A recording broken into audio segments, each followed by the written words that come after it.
Assalamualaikum warahmatullahi wabarakatuh.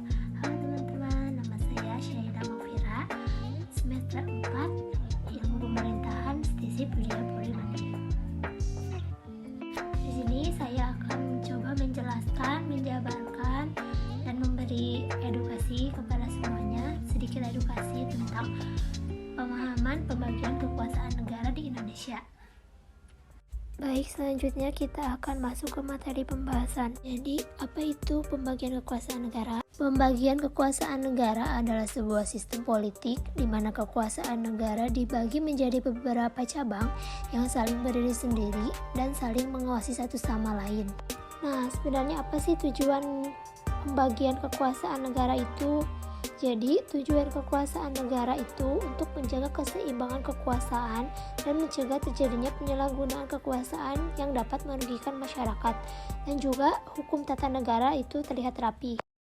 Ada beberapa pendapat pengertian pembagian kekuasaan menurut para ahli. Menurut Max Weber, kekuasaan negara adalah kemampuan untuk memaksa melakukan suatu tindakan yang mungkin tidak mereka lakukan jika tidak dipaksa. Menurut Harold Jelaski, kekuasaan negara adalah kemampuan untuk menentukan perilaku manusia.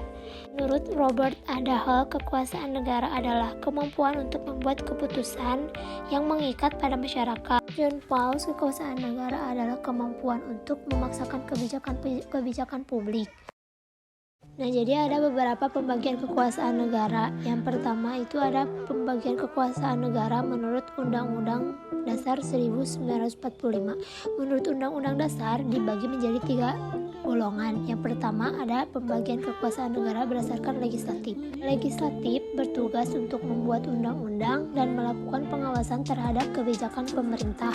Lembaga ini terdiri dari Dewan Perwakilan Rakyat atau DPR sebagai wakil rakyat dan Dewan Perwakilan Daerah sebagai perwakilan daerah.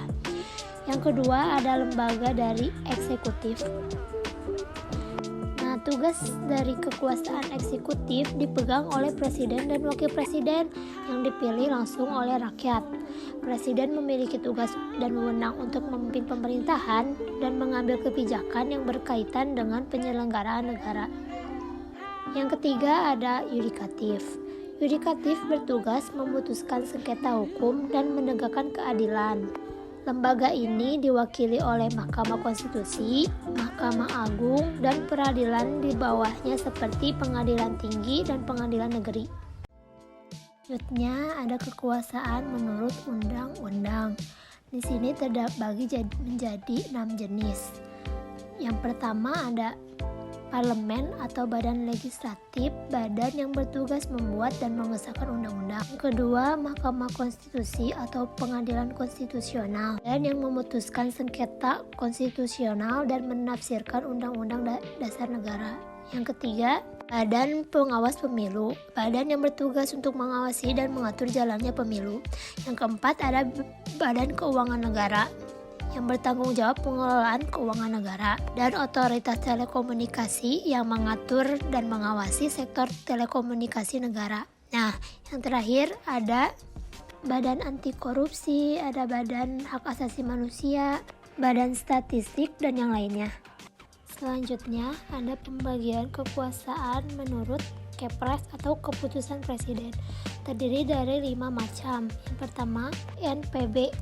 BNPB adalah Badan Nasional Penanggulangan Bencana, dibentuk oleh Kepres nomor 8 tahun 2008 untuk mengkoordinasikan penanggulangan bencana di Indonesia. BSSN. BSSN adalah Badan Cyber dan Sandi Negara, dibentuk oleh Kepres nomor 88 tahun 2017 untuk mengkoordinasikan dan mengendalikan keamanan cyber negara. Ketiga ada KNKT. Komite Nasional Keselamatan Transportasi, dibentuk oleh Kepres nomor 57 tahun 99 untuk menginvestigasi kecelakaan transportasi dan memberikan rekomendasi untuk mencegah kecelakaan serupa di masa depan. Selanjutnya DKPN. DKPN adalah Dewan Ketahanan Pangan Nasional, oleh Kepres nomor 11 tahun 2018 untuk mengkoordinasikan kebijakan dan program ketahanan pangan nasional. Yang terakhir ada DPD.